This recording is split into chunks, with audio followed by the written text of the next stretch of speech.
ಉತ್ತರ ಕನ್ನಡದ ಶಿರೂರು ಬಳಿ ಸಂಭವಿಸಿದಂತಹ ಗುಡ್ಡ ಕುಸಿತದ ವಿಚಾರ ನಿಮಗೆಲ್ಲ ನೆನಪಿದೆ. ಕಳೆದ ಕೆಲ ತಿಂಗಳ ಹಿಂದೆ ಆದಂತಹ ಗುಡ್ಡ ಕುಸಿತ ಪ್ರಕರಣಕ್ಕೆ ಸಂಬಂಧಪಟ್ಟಂತೆ ಕೇರಳ ಮೂಲದ ಅರ್ಜುನ್ ಲಾರಿ ಪತ್ತೆ ಆಗಿದೆ.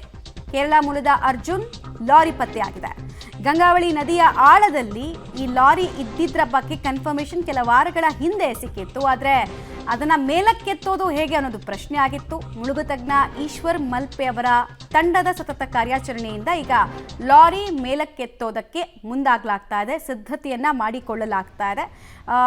ಅಲ್ಲಿ ಸಿಕ್ಕಂತಹ ಮಿನಿಮಮ್ ಸಪೋರ್ಟ್ ಇಂದ ಈಶ್ವರ್ ಮಲ್ಪೆ ಅವರು ಸಾಕಷ್ಟು ಪ್ರಯತ್ನವನ್ನು ಮಾಡಿದ್ರು. ಆರಂಭಿಕ ಹಂತದಲ್ಲಿ ಅವ್ರಿಗೆ ಸಪೋರ್ಟ್ ಸಿಕ್ತು, ನಂತರ ಅದನ್ನು ನಿಲ್ಲಿಸಿ ಕಾರ್ಯಾಚರಣೆ ಅಂತ ಹೇಳಲಾಯಿತು. ಆದರೂ ಛಲ ಬಿಡದೆ ಆ ಲಾರಿಯನ್ನು ಹೇಗಾದರೂ ಮಾಡಿ ಮೇಲಕ್ಕೆತ್ತಬೇಕು ಹಾಗೂ ಕಣ್ಮರೆ ಆದವರನ್ನ ಹುಡುಕಿ ತರಬೇಕು ಅಂತ ಹೇಳಿ ದಿನಂಪ್ರತಿ ಅವರು ಪ್ರಯತ್ನ ಪಡ್ತಾ ಇದ್ರು. ಈಗ ಭಾಗಶಃ ಯಶಸ್ಸು ಸಿಕ್ಕಿದೆ. ಲಾರಿಯ ಅವಶೇಷಗಳು ಇರೋದ್ರ ಕನ್ಫರ್ಮೇಷನ್ ಆಗಿದೆ. ಅಲ್ಲಿ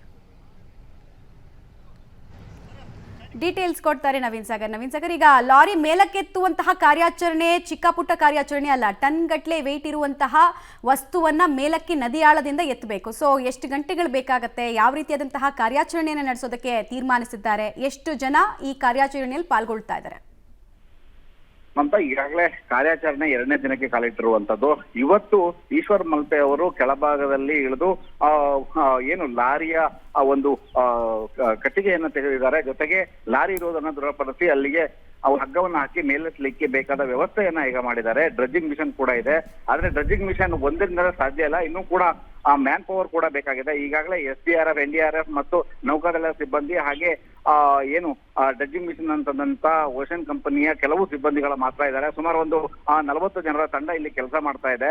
ಆದ್ರೆ ಇನ್ನೂ ಹೆಚ್ಚಿನ ಜನರು ಬೇಕಾಗತ್ತೆ. ಜೊತೆಗೆ ಕೆಳಭಾಗದಲ್ಲಿ ಈಗ ಲಾರಿಯ 2 ತುಂಡುಗಳಾಗಿರುವ ಸಾಧ್ಯತೆಗಳಿದೆ ಅಂತ ಹೇಳಿ ತಜ್ಞರು ಹೇಳ್ತಾ ಇರುವಂತದ್ದು. ಹೀಗಾಗಿ ಅದನ್ನ ಮೇಲತ್ತಬೇಕಾದ್ರೆ ಸಾಕಷ್ಟು ಸಮಸ್ಯೆಗಳು ಉದ್ಭವ ಆಗುತ್ತೆ. ಯಾಕಂದ್ರೆ ಲಾರಿಯ ಮೇಲ್ಭಾಗದಲ್ಲಿ ಹೆಚ್ಚಿನ ಮಣ್ಣು ಸೇರಿದೆ, ಜೊತೆಗೆ ಕಲ್ಲು ಬಂಡೆಗಳು ಕೂಡ ಇದಾವೆ. ಜೊತೆಗೆ ಏನು ರಸ್ತೆಯ ಭಾಗದಲ್ಲಿದ್ದಂತ ಒಂದು ಆಲದ ಮರದ ತುಂಡುಗಳು ಕೂಡ ಆ ಭಾಗದಲ್ಲಿ ಇರುವಂತದ್ದು. ಹೀಗಾಗಿ ಮೊದಲು ಅದನ್ನ ತೆಗಿಬೇಕಾದ್ರೆ ಒಳಭಾಗದಲ್ಲಿ ಶವ ಇರುವಂತಹ ಸಾಧ್ಯತೆ ಇರೋದ್ರಿಂದ ಶವವನ್ನು ಕೂಡ ಎತ್ತುವಂತಹ ಒಂದು ಇಂಪಾರ್ಟೆಂಟ್ ಈ ಭಾಗದಲ್ಲಿ ಇರೋದ್ರಿಂದ ಅದನ್ನ ತೆಗಿಬೇಕಿದ್ರೆ ತಕ್ಷಣದಲ್ಲಿ ಲಾರಿಯನ್ನು ಎತ್ತಿದ್ರೆ ಶವದ ಪಳುವಳಿಕೆಗಳು ನೀರಿನಲ್ಲಿ ತೇಲಿ ಹೋಗುವಂತಹ ಸಾಧ್ಯತೆ ಇದ್ದಾವೆ. ಹಾಗಾಗಿ ಕಾರ್ಯಾಚರಣೆಯನ್ನ ನಿಧಾನಗತಿಯಲ್ಲಿ ಮಾಡ್ತೇವೆ ಅಂತ ಹೇಳಿ ಜಿಲ್ಲಾಡಳಿತ ಹೇಳಿರುವಂತದ್ದು. ಯಾಕಂದ್ರೆ ಮೊದಲು ನಿಧಾನವಾಗಿ ಮಣ್ಣನ್ನ ತೆಗೆದು ಡ್ರಜ್ಜಿಂಗ್ ಮಿಷನ್ ನಲ್ಲಿ ಹಾಕಿಬಿಟ್ಟು ಅಲ್ಲಿ ಶವದ ಅವಶೇಷಗಳು ಏನಾದ್ರು ಸಿಗಬಹುದು ಅನ್ನೋದನ್ನ ನೋಡ್ತಾರೆ.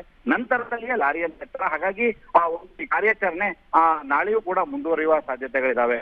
ಮಮತಾ, ಧನ್ಯವಾದ ನವೀನ್. ತಮ್ಮೆಲ್ಲ ಮಾಹಿತಿಗಾಗಿ. ಮರದ ದಿಮ್ಮಿಗಳು ಪತ್ತೆಯಾಗಿದೆ, ಜೊತೆಗೆ ಆ ಲಾರಿಯಲ್ಲಿದ್ದಂತಹ ಕೆಲವು ಮರದ ಪೀಸ್ಗಳನ್ನ ಕೂಡ ಆಚೆ ತೆಗೆಯೋ ಕೆಲಸವನ್ನ ಪ್ರಾಥಮಿಕ ಹಂತದಲ್ಲಿ ಮಾಡಿದ್ದಾರೆ.